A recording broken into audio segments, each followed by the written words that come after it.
Buenos días. La verdad que no estoy acostumbrado ya hace muchos años a estos espacios, a estos ambientes, y se me brotan las palabras, que salen miles de palabras al mismo tiempo y tratar de poder ordenarlas. Agradecer en primer lugar a toda la gente muy querida por mí. Yo quiero mucho La Rioja y quiero mucho a los riojanos, he estado muchas veces acá. La última vez vine a Chilecito en ocasión de que hicimos un taller que hicimos, hacer un taller de educación popular en La Toma, allá de Famatina, pero justo fue un día en febrero de este año, una represión muy fuerte, así que tuvimos que estar ahí acompañando a la gente que había detenido. El año pasado fue. Así que estoy muy contento de estar acá. Yo cuando me presento digo que lo más importante de mi vida es que tengo 9 hijos, de los cuales 7 son mujeres y 2 son varones. Me acompaña acá mi hija Sabina, que es la primera de la segunda dinastía, pero es la octava en el orden. Así que para mí es un gusto enorme que me esté cuidando.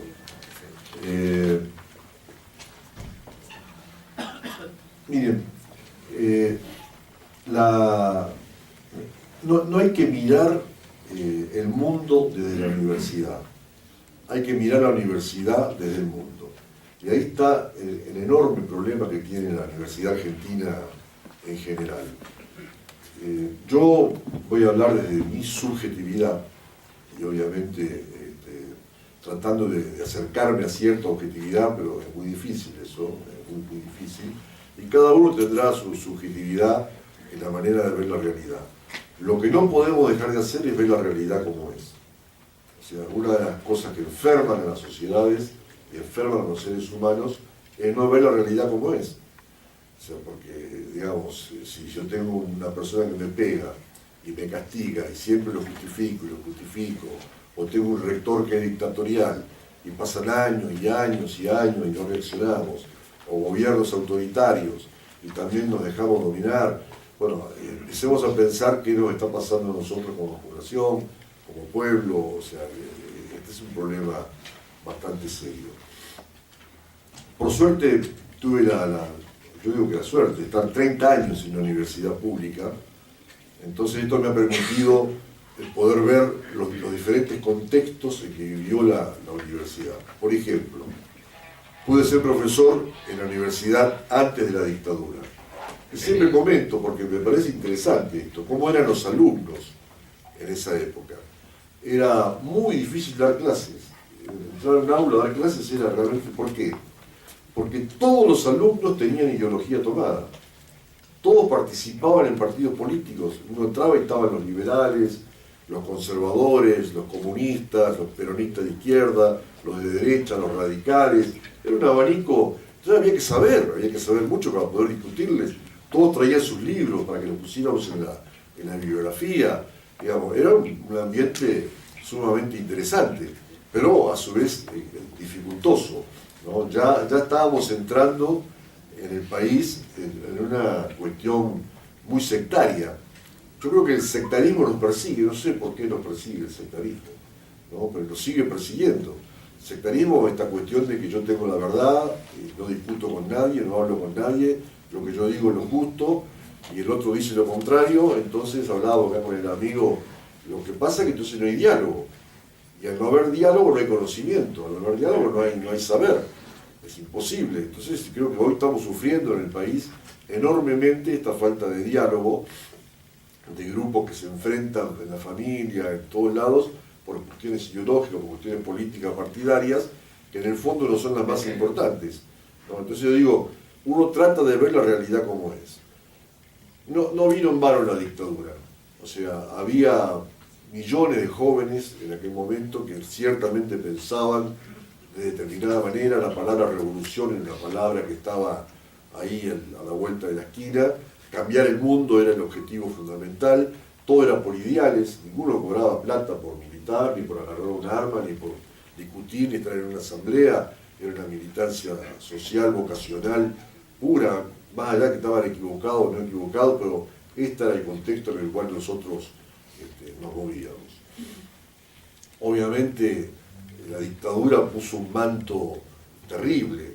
yo creo que todavía no terminamos de darnos cuenta porque la dictadura produjo muchos tipos de gobierno que tenemos ahora, ¿no? Recién hablábamos con las chicas que me entrevistaron por la radio. Pase. Son de Catamarca, Tato. Ah, bien, pero vino Belén, sí. Ahí viene Belén.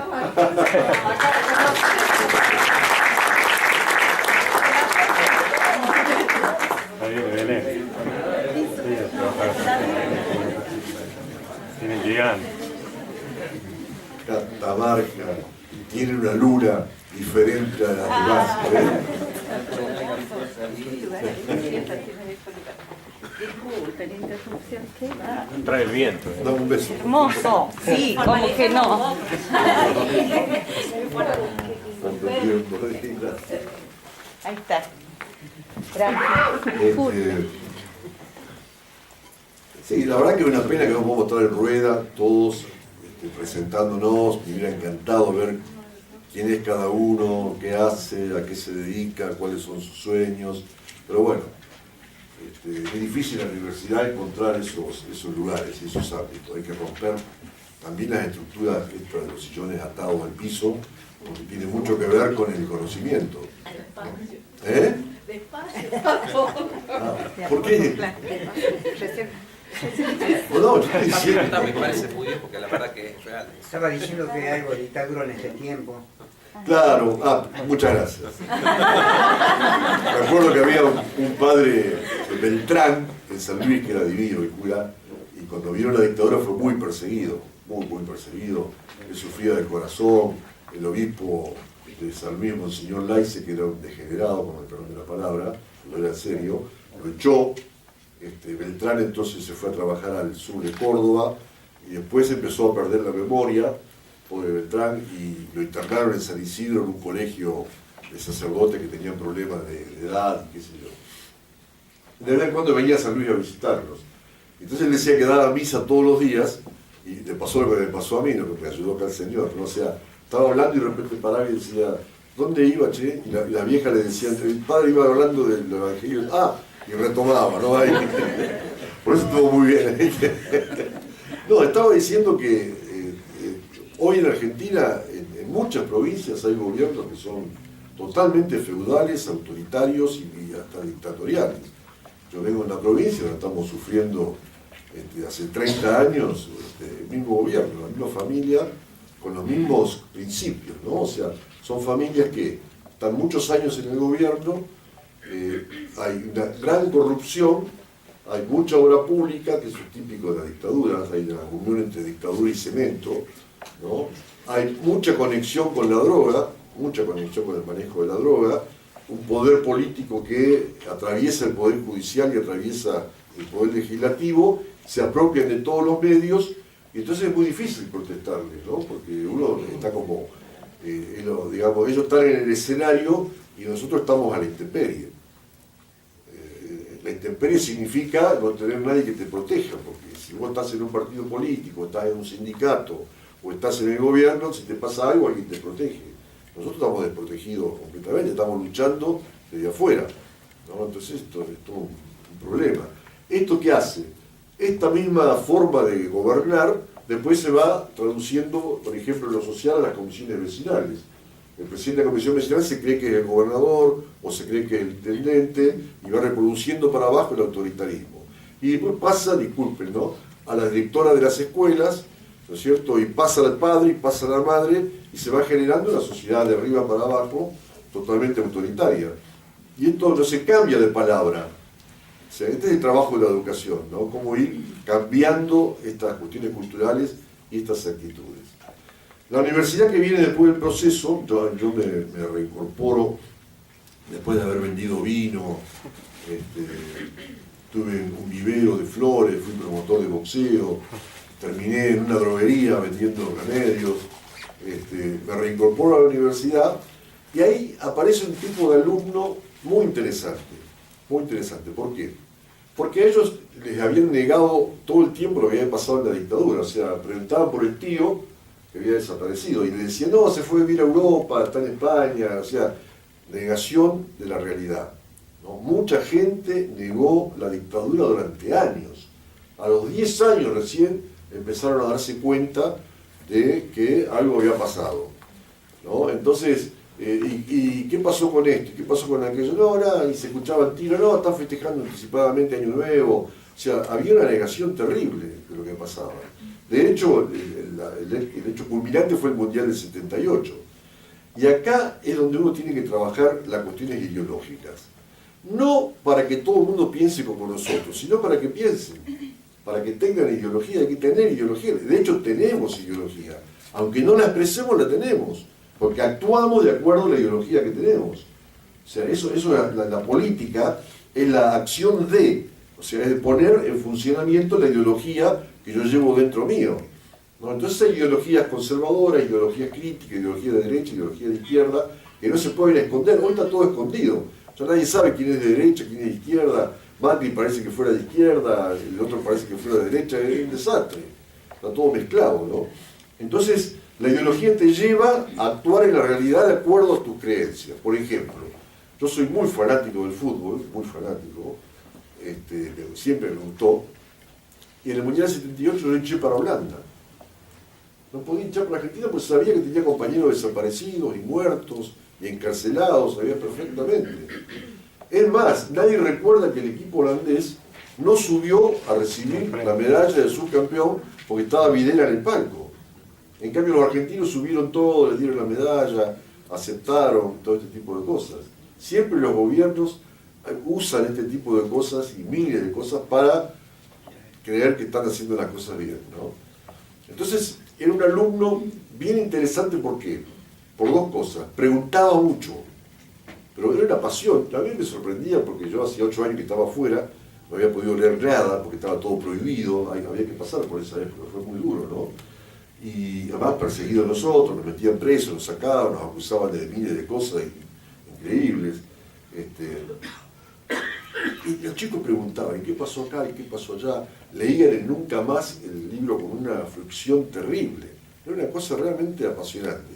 Y lo segundo, la gran mayoría quería participar en trabajos sociales.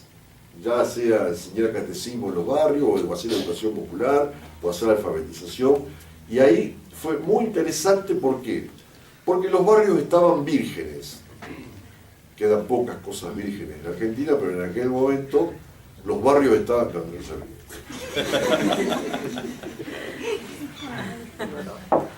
Los barrios estaban vírgenes. ¿Por qué? No había todavía partidos políticos en los barrios, no había comités radicales, no había unidades básicas. Entonces era lindo trabajar porque la gente sabía que nosotros veníamos no para que nos votaran. Esto es una cosa fundamental. Nosotros no venimos a ser diputado, ni concejal, ni intendente, ni nada. Venimos a estar con ustedes, a ayudarlos. Entonces hubo grandes trabajos de educación popular en aquella época. En el alumno del 90, la universidad fue notable, ¿no? Se empezó a democratizar la universidad y al mismo tiempo que se empezó a democratizar, ¿qué pasa? En el 90, bueno, es difícil criticarlo a Menem acá en La Rioja, a lo mejor, qué sé yo. Ya no.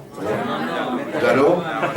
No, porque a veces uno va a Chile y critica a Pinochet y te quieren matar, ¿viste? O sea, es un problema, es un problema. Entonces, Menem, para mí, la década menemista fue una de las peores décadas del país. Realmente, en todo sentido, fue muy destructivo, muy destructivo. Yo me acuerdo, siempre los gobernantes son inteligentes, pero no son hechos de inteligentes. Siempre tienen atrás un grupo de gente que los asesora, que generalmente asesoran desde pensamientos internacionales. Es increíble. No es casual que hayamos tenido en la década del 70, en la década del 50, todos populismos en América Latina. No hubo un país que no tuviera un gobierno populista. Estaba Perón acá, Getúlio Vargas en Brasil, etc. En la década del 60 aparecen guerrillas al mismo tiempo en toda América Latina, como si nos hubiéramos puesto de acuerdo. Che, muchachos, a ver, empecemos los tiros. ¿No? En la década del 70, todas dictaduras en América Latina, al mismo tiempo. Brasil, Uruguay, Chile, Argentina, con poco distancia. ¿No? En la década del 90, todos los gobiernos eran neoliberales. Todos. Digo, es que será casualidad. ¿Será que pensamos que somos un continente? Yo digo, desde mi subjetividad, ¿no? En esta época, los gobiernos progresistas, ¿no? Que obviamente para mí no lo son, lo digo hace muchos años. Discúlpeme. Sí. Esta universidad la hizo Menem. Sí, ya sabía, sí. Pero la hizo de otra forma, o sea, ¿no? ¿Eh?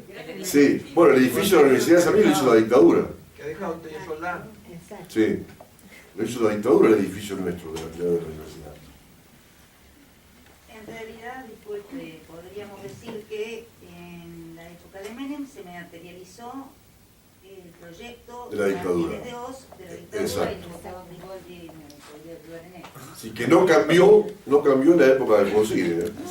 El proyecto económico no cambió, estuvo siempre presente. De hecho, los políticos nuestros son realmente, no sé, yo no tengo calificativo, no creo ninguno, en ninguno. Fíjense, quienes propusieron por primera vez privatizar en Argentina fueron los radicales.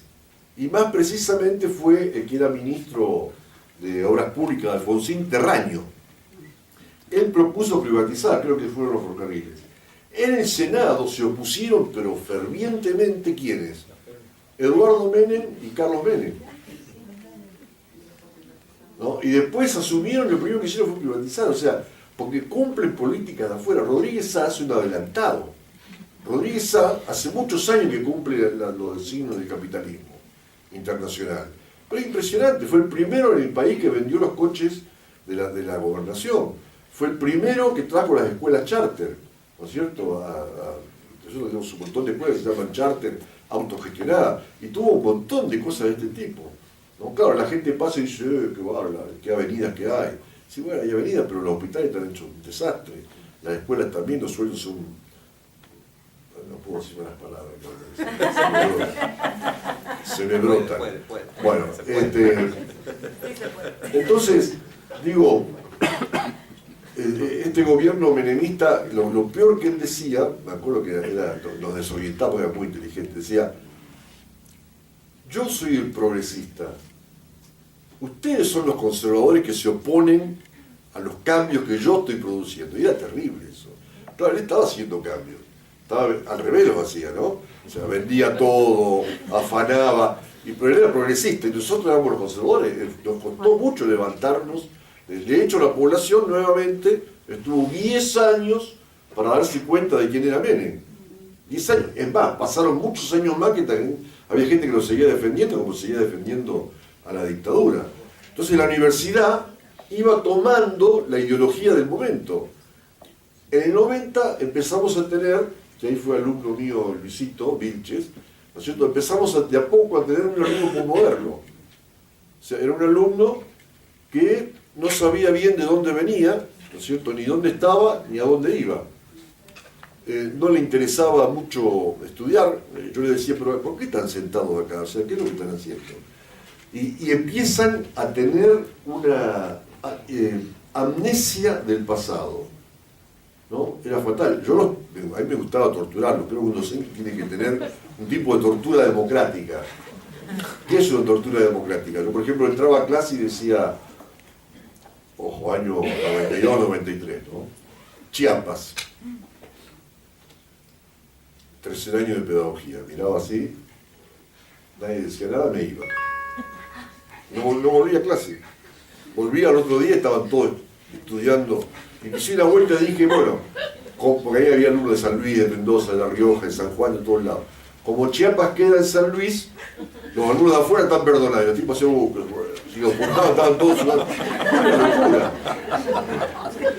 Una locura. Y empiezan a venir ya matrizados acerca de cómo se aprende, ¿no? Empiezan a ir matrizados de la escuela. Por ejemplo, traen una carpetita que dice introducción a la sociología, introducción a la filosofía, todo marcado así. Viene el profesor, copian lo que dice el profesor, leen los libros que dice el profesor. Entonces yo muchas veces hablaba y cambiaba de tema, Entonces al final cerraban las carpetas. Bueno, escúchenme, quiero hablar con ustedes. Quiero saber quiénes son, cómo se llaman. Era muy difícil romper esa matriz de conocimiento, que es lo que tiene que hacer un profesor. A esto debo torturar yo, ¿no? O sea, hacerlo sentir mal de alguna manera como para que reaccione.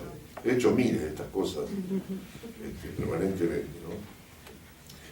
Bueno, ya terminando la década del 90, y creo que hasta ahora, no quiero que nadie se ofenda, pero porque la culpa no la tienen los alumnos, ¿no es cierto? Pero la universidad empieza a aparecer un tipo de alumno, por ejemplo, yo me acuerdo que en mi época los alumnos sabían qué profesores iban a tener en primer año, en segundo, en tercero, quiénes eran los más capos, tenían ganas de ir a esa cátedra, que sabía que iban a aprender, que esto, que había leyenda de los profesores. Hoy yo les pregunto a los chicos, ¿y cómo se llama tu profesor? Soy una vieja petiza, ¿viste? Y el profesor de acá, no saben cómo se llama nadie. Antes los grupos se iban haciendo amigos o enemigos, pero tenían una relación afectiva. Ahora el tipo está en quinto año, no saben cómo se llama que tiene al lado, no tienen ni idea, ni les interesa tampoco, ¿no? Me acuerdo que antes se peleaban por estar en el primer banco y se sientan todos allá al fondo. Yo les digo, váyanse, si yo no tomo asistencia, ¿a qué se quedan? Yo no tomaba asistencia, nunca tomé asistencia, ¿no? Entonces se empieza a producir una cuestión como que pareciera que el alumno va a la universidad pero no tiene ganas de aprender, ni de estudiar, ¿no? Yo conozco profesores en San Luis que se creen que son Aristóteles y dan unas clases magistrales terribles y hablan y se lucen, no entiende un carajo nadie que dice, pero no importa, el tipo va, ¿no es cierto? Y después los alumnos rinden con un resumen que han hecho hace 10 años, se lo van pasando uno a otro, ¿no es cierto? Y rinden con ese resumen. Y los profesores están todos chochos, ¿cómo saben usted? ¿Viste? ¿No? Entonces pasa esto de que el alumno no sabe. Si el profesor es derechista, él es derechista. Si es izquierdista, es izquierdista. O sea, le sigue la corriente al profesor, con tal de que lo aprueben. ¿Y por qué? Porque mi papá me dio 5 años para recibir porque no tiene plata, entonces me mandó que recibirse de cualquier manera y de cualquier forma. Antes me acuerdo que los carteles decían, vamos a la lucha, marcha por tal cosa. Ahora uno va a la universidad y dice, se alquila casa, el boliche tal, hay fiesta el sábado que viene o el domingo.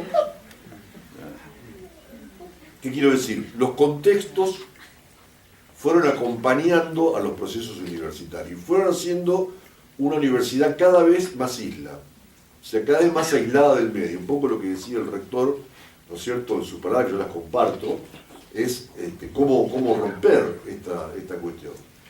Bueno, eso, digamos, hoy, por lo menos la Universidad de San Luis y muchas universidades que conozco, yo las veo muy destruidas, muy destruidas. La mayoría de los profesores, más o menos, que habían abierto la universidad se fueron jubilando o se murieron. No hubo, por aquello de la dictadura entre nosotros y los que venían atrás, hay 20 años de diferencia. Entonces no hubo tiempo de formar gente, digamos, que adquiriera cierta experiencia como para reemplazar. Entonces hoy los alumnos no se dan cuenta, pero tienen profesores de 30 años que no saben nada, no tienen experiencia, pero el profesor está arriba, entonces hay que respetarlo. Yo digo que haya que faltar el respeto, pero hay que ver quiénes son, qué hacen, qué tienen, qué sé yo, no sé. Los concursos muchas veces gana el que está en la cátedra, es muy difícil que entre gente de afuera, muy difícil. Yo he tenido problemas serios con esto, y con amigos. Yo he tomado concurso y, bueno, es amigo mío, pero no sabe, ¿qué voy a hacer? O sea, sabe más el otro. Para eso está el concurso, no para acomodar a los amigos o a la gente, este tipo de cosas. Se fue perdiendo lo importante de la reforma. O sea, se fue perdiendo la autonomía universitaria, porque la autonomía tiene que ver con la autarquía también. Si a vos te aprietan con la plata y no te mandan plata y te acogotan ahí, y es muy difícil ser autónomo o tomar decisiones autónomas, van ligados. Y la libertad de cátedra. La libertad de cátedra es una cosa extraordinaria, porque la libertad de cátedra empieza por la libertad del profesor, que tiene la libertad de decir lo que piense. Ojo, haciendo que los alumnos piensen como piensan ellos, si no, no es válido. No es válido. O sea, la izquierda a veces tiene este problema, que se cree dueño de la verdad, entonces va y baja línea, y la bajada de línea siempre es negativa, es perniciosa, porque a veces produce hasta el efecto contrario, ¿no? Uno tiene que haber un ambiente de libertad en la clase, pero el más libre tiene que ser primero el profesor, y que ayude a liberar después a los alumnos y liberarse con los alumnos. Entonces esto a mí me parece que se ha ido perdiendo terriblemente. Yo conozco profesores que leen en clase, ¿no? Leen apuntes y después le dan a estudiar y lo dan son los apuntes que leyeron, ¿no? Profesores que realmente no les interesa dar clase. La docencia es una vocación extraordinaria, es una pasión, si uno no la tiene, mejor que vaya a hacer otra cosa, ¿no? Y esto, y termino con esto de la análisis de la universidad porque me interesa más lo de la educación popular. Fíjense, Argentina era el país que más altos niveles de educación tenía en América Latina, lejos. Lejos. Acá venía gente a estudiar de otros países. Fue histórico esto, en las universidades, en las escuelas.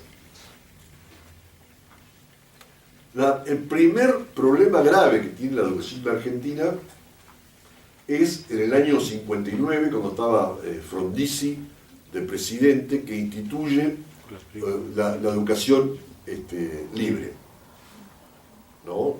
Laica o libre, la laica. Yo me acuerdo que yo estaba en un colegio religioso y me dijeron un día los curas, ponete acá, me pusieron un coso verde, que era de la libre, y andaban otros pibes con una violeta que era de la laica, y nos agarrábamos a trompar, y sabíamos por qué nos agarrábamos a trompar. Nos dijeron, agárrense con lo que tienen los cosos. Bueno, nosotros defendíamos la universidad privada, y ellos defendían la universidad pública, y yo estaba de este lado lamentablemente, porque no tenía idea lo que estaba haciendo, ¿no? Hasta que me di cuenta. Entonces, está bien que haya universidad privada, está muy bien, o sea, me parece que es pluralista. Lo que está mal es que el Estado financie las universidades privadas. No sé si está claro. Ahí empieza el presupuesto universitario a perder plata, y violentamente, porque cada vez financiaron más las universidades privadas. El segundo baldazo grande a la universidad y a la educación pública fue durante la dictadura de Onganía, la famosa noche de los bastones largos. Cuando entra por primera vez, usted sabe que por ley está prohibido entrar a las universidades públicas. La policía no puede entrar a las universidades públicas. Tanto es así que en el año 2004, cuando tuvimos una rebelión, no sé si se acuerdan, en San Luis, que duró 3 años, perseguidos por Rodríguez A, una noche nos avisaron que nos querían meter en cana, y 2 dormimos en la Universidad de San Luis. Nos prestaron unos colchones y dormimos ahí toda la noche por la duda. Bueno, ahí, en el año 66, entra la Policía Federal a la universidad con bastones, le pega a profesores, alumnos, el que encontró, no docentes, ¿no es cierto? Y ahí se produjo la primer gran migración de profesores brillantes que había en la UBA hacia afuera. Hoy muchos están en Estados Unidos, en Europa, y brillaron ahí porque era gente muy, muy capaz, muy interesante. El tercer golpe fuerte, y este sí que fue duro, fue la dictadura, ¿no? Yo veía cuando quemaban libros en la biblioteca, no lo podía creer. O sea, pero, además como los milicos, perdón, en general son burros, ¿no? Me acuerdo que quemaron un libro de Karl Marx, que era de un psicólogo norteamericano que tenía ese nombre, por el tipo se llamaba así, y lo quemaron, ¿no? Yo me acuerdo que había dejado en casa, quemé toda la biblioteca, todo, uno de los momentos más tristes de mi vida, con mi hermano mío, quemé toda la biblioteca. Y dejé los libros que eran más o menos derechosos. Había dejado un libro que se llamaba Marx, pero era un libro escrito por un teólogo francés de extrema derecha. Era el libro que más había destruido Marx en toda su historia. Y los milicos me agarran el libro y me dicen, le explico, mire, yo también que ingenuo, ¿no? Le quería explicar que era un teólogo francés. El tipo me decía, ¿qué dice en la tapa?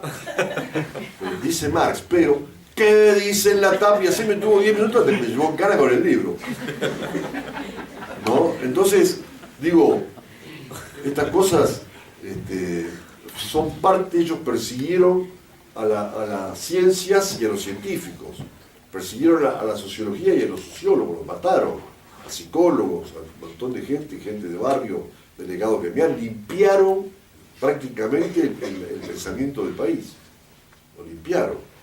Yo digo siempre que quedamos los más inútiles, porque yo conozco gente que era brillante, realmente impresionante. Eso fue un golpe que yo creo que todavía no terminamos de elaborar, ¿no? A muchos de nosotros nos enfermó, tuvimos que terminar en democracia yendo a psiquiatras y a psicólogos para poder evaluar, ¿no es cierto?, internalizar los amigos muertos y todo lo que había pasado, ¿no? Me acuerdo que el primer día de clase, cuando me reincorporan a mí, que la universidad tenía que hacer, según reglamento, un acto público y tenía que presentarlos en las aulas a cada uno. Obviamente, no hubo acto público, ni nos presentó nadie, ¿no? Yo fui, como iba siempre, así, y los grupos estaban todos en traje y corbata. y las mujeres vestidas como por una fiesta, porque era el ambiente. Cuando lo vieron entrar, se estremecieron, y cuando me escucharon hablar, se querían matar porque estaban empeñando la dictadura.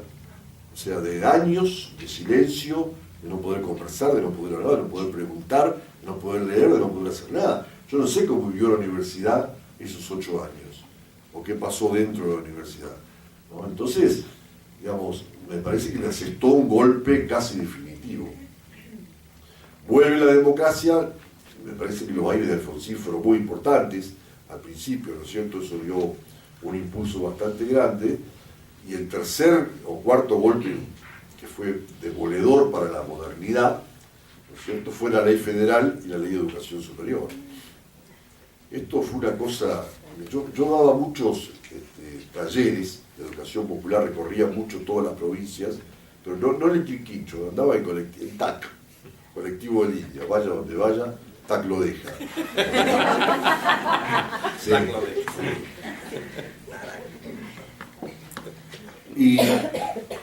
Y siempre venía gente, venía mucha gente. Y un día voy a un pueblo de Córdoba, al sur de Córdoba, no me acuerdo cómo se llama, chiquito, y llego, no había nadie.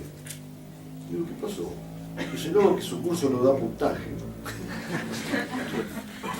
Se habían ido todos, no sé qué curso que daba puntaje. Entonces ahí empezó un drama. Yo cuando andaba en el Quirquincho, lo primero que decía era, estos cursos son gratuitos, nadie va a pagar para escucharlos a nosotros, no damos certificado, no damos puntaje y puede entrar el que quiera. Y dice que quiera también. Cada vez que decía esto, se paraban 20 o 30 y se iban. Eran maestros. No daba puntaje y se iban, no les interesaba, por más que fuera una cosa extraordinaria. Porque esto, en la universidad, para mí, partió la universidad en dos, ¿no? Cuando ellos ponen el incentivo a la investigación, de alguna manera fue un proyecto, fue una bomba teledirigida a romper la docencia. Yo me acuerdo que en la universidad nuestra, en la facultad, y logramos hacer un plebiscito, ¿no?, para los que estaban a favor y en contra de esta cuestión de la investigación separada de la docencia. Y ganamos por un 70% de los votos. A la semana corrieron, sobre todo los izquierdistas, a anotarse, ¿no es cierto?, para ser docentes e investigadores. Porque ¿cuál era el problema? No sé si acá en La Rioja pasó esto o no. No hay investigación separada de docencia. No, separada de docencia, sí. No. Ah, no sé por qué. Debe ser la única universidad del país que no tiene esto. Por eso está en la ley de educación superior. Quiere decir, al investigador, el que se hacía investigador, le pagaban aparte de docencia. Quiere decir, cobraba por docencia tanto y por investigar tanto. Pero lo hicieron de la forma capitalista. Quiere decir, categoría A y categoría B. ¿No es cierto? Después, C, D, E y F.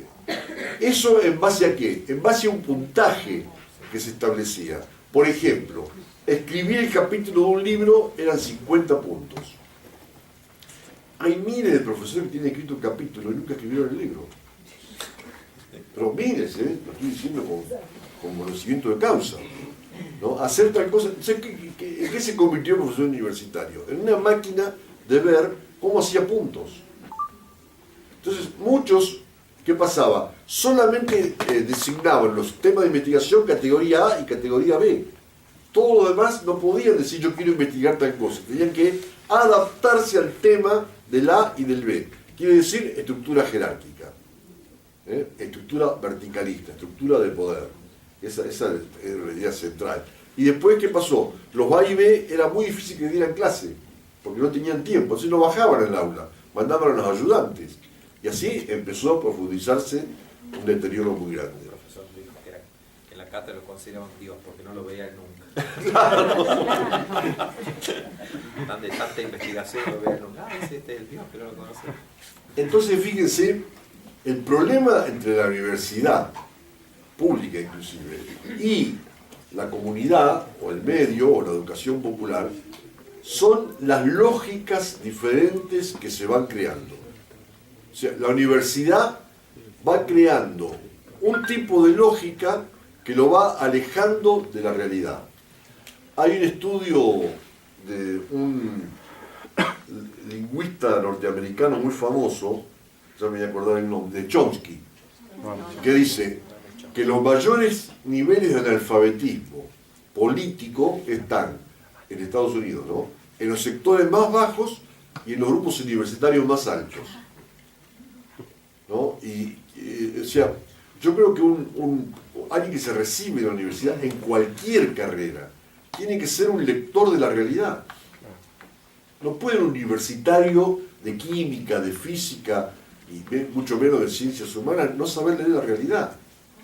O sea, esto es una vergüenza cada vez mayor. Hoy ni siquiera la gente de humanas sabe leer la realidad, no tiene idea, ¿no? Porque los profesores no la saben leer, ni quieren leerla. Me parece que acá está el gran déficit de la universidad. Por ejemplo, extensión universitaria se fue convirtiendo en un comercio. Antes, yo no fui a extensión, saqué el proyecto cuando vi todo esto, fui a verlo al secretario de extensión. A ver, entre otras cosas porque nosotros fuimos el primer proyecto de extensión que hubo en la Universidad Transhumante. Que en realidad yo no quería entrar, pero entramos por aquello de estar a la intemperie, ¿no? Por lo menos que alguien, digamos, tengamos un trapo que nos cobije. Y nos dieron 1.200 pesos en el año 98. En el año 2006, y en todos los años, nos dieron 1.200 pesos. ¿No? Lo mismo que 10 años atrás. Y había proyectos que no eran de extensión para mí, le daban 2.000 pesos, 2.500 pesos. Entonces fui con la plata y le dije a la secretaria que se meta la guita donde ya todo el mundo conoce. Y me fui. De caliente, al año me llamaron para que devolviera la plata, porque por suerte una alumna mía que trabajaba conmigo había ido atrás y le había pedido un recibo. Pero yo no le pedí nada, yo le dejé la plata y me fui. Y eso me salvó, si no hubiera tenido que poner yo la plata, ¿no? Pero extensión se fue convirtiendo también, o sea, que los profesores tienen plata por el sueldo, plata por la investigación y ahora quieren tener plata por extensión. Pero lo que quieren es tener plata en general, no hacer extensión. Que aparte de la palabra extensión hay que cambiarla, ¿no? El primer libro de Paulo Freire, que lo hizo en Chile, o el segundo, se llamaba Comunicación o Extensión.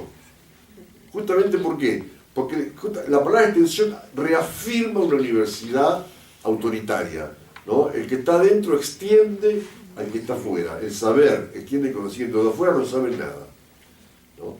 Justamente un día se nos ocurrió hacer un proyecto con el MOCASE, Movimiento Campesino de Santiago del Estero, para generar una escuela de formación de maestros campesinos. Quiere decir que los propios campesinos pudieran ser maestros para enseñarle a sus hijos, porque el maestro común de escuela que había en Santiago era de Juárez, en aquel momento, bueno, les enseñaban que los padres eran borrachos, que eran indios, que eran analfabetos, que eran brutos, era una barbaridad. Entonces fuimos, la primera vez que fuimos, fui con dos hijas mías, con su pareja, una era el Rally, Barrio Nuevo, fuimos los 5, ¿no es cierto?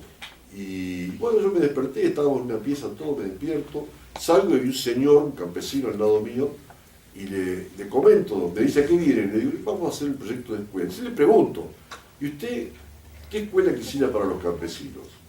Tipo, en 10 minutos me dio una clase, pero extraordinaria, extraordinaria. Una escuela que sea libre, que recupere nuestras historias, nuestra memoria, nuestro lenguaje. Entonces, como terminó, me dieron ganas de preguntarle, ¿y usted qué máster tiene? Porque, viste, la cosa... Y le digo, ¿usted dónde estudió? Y dice, yo soy analfabeto, no sé ni leer ni escribir. Y el tipo era sabio. O sea, yo me peleo con los chicos, la sabiduría no nos dan los títulos. Conozco muchos doctores que son analfabetos totales. ¿No es cierto? Yo, por ejemplo, tuve el orgullo, y lo hice a propósito, de ser licenciado. Soy orgullosamente licenciado, no quise ser ni máster ni doctor, me negué por una cuestión ideológica. Yo sé que los chicos hoy necesitan eso, porque si no hacen eso, no sobreviven en los concursos. Lo entiendo perfectamente, pero está mal organizado el sistema. El sistema es un embudo que te va obligando a hacer máster y doctorado de acuerdo a lo que haya, porque tenés que tener el título, ¿no? A mí me parece que esto es una de las cosas, todo esto nos ha ido como perdiendo. Nosotros tenemos amigos, alumnos míos y amigos de los chicos, que hoy nos saludan porque son doctores, ¿no? Y creen que tienen el centro del conocimiento, lo tienen ellos. Miren, para terminar, una cosa... Fabián. No, Sí. rector. Chao, gracias. Estamos bien. Chao. Saludamos al rector que se va. Todo de pie. Ustedes saben que hay un cargo en la universidad, no sé si acá estará. Cuando uno se jubila, hay un cargo que se llama profesor emérito o profesor consulto. Que allá salió interesante, ¿por qué? Porque vos quedás 10 años en la universidad, ¿no es cierto?, sin necesidad de dar clases, quedás como un hombre de consulta, y te pagan un sueldo igual al que tenés. O sea que ganás 2 sueldos, más o menos ahí, digamos, una vez que te jubilás, es interesante, en plata, ¿no? Bueno, un grupo de alumnos y de profesores, sin que yo sepa, me proponen a mí como profesor emérito. Fue una lucha de 3 años extraordinaria, fue extraordinario. Resulta que para eso tiene que haber un jurado de 3 personas, entonces nombran a un profesor de Córdoba que yo no conocía, un profesor de Mendoza que tampoco conocía, y una profesora local que conocía, no me llevaba muy bien, pero conocía, ella me conocía a mí. O sea, claro, el drama mío era que yo prácticamente no tenía currículum. El currículum tenía un currículum bárbaro, pero no el currículum que quería la universidad. Fíjense, voy a contar una anécdota. Yo quiero ver cómo es la universidad, ¿no? Para que vean. Yo lo llevé a Eduardo Galeano a San Luis. Y Galeano, el rector le ofreció ir para que diera una charla y qué sé yo, de 2 días, pero a su vez le ofrecieron el doctorado honoris causa, el título honorario que da la universidad. Bueno, estaba él dando una conferencia de prensa y estaban todos los docentes titulares de todas las carreras, porque el tipo es muy conocido. Le preguntan dónde había aprendido todo lo que sabía. Entonces yo ya lo quería matar. Me dice, yo aprendí todo en los bares de Montevideo. Pusieron una cara a todo, yo lo quería matar. Yo le pegaba acá por abajo para que no sea tan fuerte. Porque... Bueno, no, cuando se va le dice el decano, mire, le vamos a mandar el doctorado porque no hubo tiempo de hacerlo. Pasaron 2 años y no se lo daban. ¿Por qué? Porque Galeano había terminado el secundario nada más. Entonces me dice el decano, por favor, pedirle que mande un currículum, te lo pido, por favor, hay que sacar esto. Le digo, pero es que me están haciendo hacer una cosa que yo no estoy de acuerdo. Bueno, le mandé, había fax en aquella época, le mando un fax. Le digo, Eduardo, no lo tomes a mal, yo lo conozco. Por favor, te pido humildemente que mandes tu currículum. Y a los 2 días llegó un fax que decía, arriba decía, ridículo. Soy escritor. Y le puso manera. Extraordinario. Le dieron el título a los 10 años. Convencido que Galeano era un personaje internacional, público. Bueno, lo llamo. Le digo, Eduardo, está el título. ¿Querés venir a recibirlo? Pero ni loco. Haz lo que quieras. Y guardátelo vos, mandámelo, el problema tuyo, me dijo, no es problema mío. Claro, el tipo estaba enojado. Por acá, ¿qué pasó? El profesor de Córdoba, que no me conocía, vio el currículum y mandó una cosa re conceptuosa, sí, que tiene que ser, que ningún problema, qué sé yo. La profesora local, ¿no es cierto?, que se ve que no me quería mucho, se fue a Mendoza, no sé qué habló con el profesor de Mendoza, hicieron un dictamen conjunto diciendo que no. Bueno, sea algún día, a mí me gusta pelear, yo soy bastante peleador ahí. Entonces, yo siempre hacía lo mismo, cuando me atacaban, escribía a mis amigos y ellos respondían. Porque llegaron 300 cartas a la universidad, de España, de Alemania, de Estados Unidos, de México, de Chile, de Brasil, de todas partes. Escribió Galeano, por supuesto, escribió Leonardo Boff, el teólogo de la liberación, un montón de gente de todas partes, diciendo que era una barbaridad. Bueno, va el consejo directivo, eso hay que tener cuidado con los consejos, porque por 2 cosas. Los alumnos eligen consejeros, y si usted va y les pregunta hoy, acá hay consejos directivos y consejos. Pregunta, ¿y quiénes son tus representantes? Estamos igual que los diputados, o sea, nosotros votamos diputados y por eso no nos vemos nunca más. Y son nuestros representantes, ¿no? Entonces, el consejo directivo vota que sí, ¿no? A pesar de estar el 2-1 en contra. Va al Consejo Superior nuestro es a mano alzada, o sea, el rector tiene ya 12 tipos que levantan la mano, sea el tema que sea. Por ejemplo, le recibieron la plata de la minera de San Juan, ¿cómo se llama? De la Barrigol.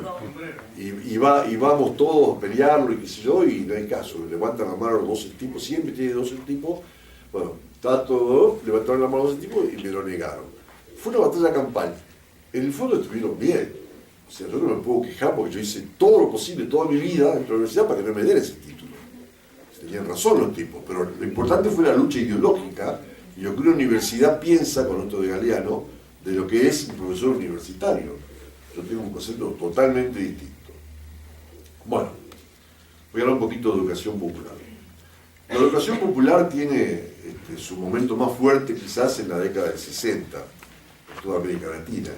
Fíjense, recordarán yo digo los que peinan canas, pero lo único que peinamos canas, salvo la señora, somos los hombres. No sé por qué nunca veo muchas mujeres con canas. Ah, se tiñe.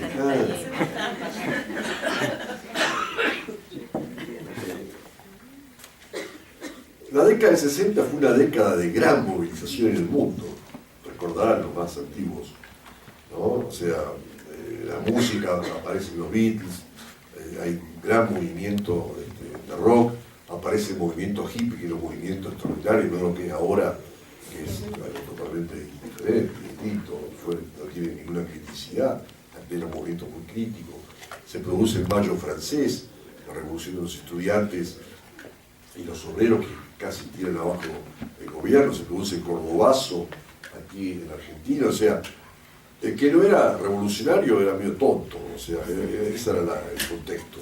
Todo el mundo estaba movilizado y tenía sus ideas, a pesar de que no mirábamos la realidad y no nos dábamos cuenta que estábamos en un país conservador. Porque eso es un problema, siempre es un problema. Hay que tener cuidado.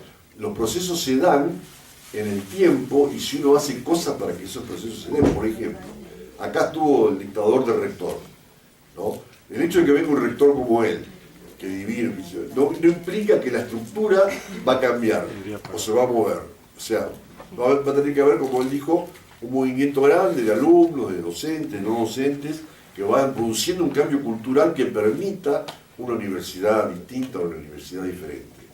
Entonces, en aquel contexto justo aparece Paulo Freire, había muchos grupos ligados a la iglesia, otros grupos que eran marxistas, se acerca un montón de gente a la educación popular de diferentes lugares, desde partidos políticos de izquierda, de la teología de la liberación, de los curas del tercer mundo, intelectuales,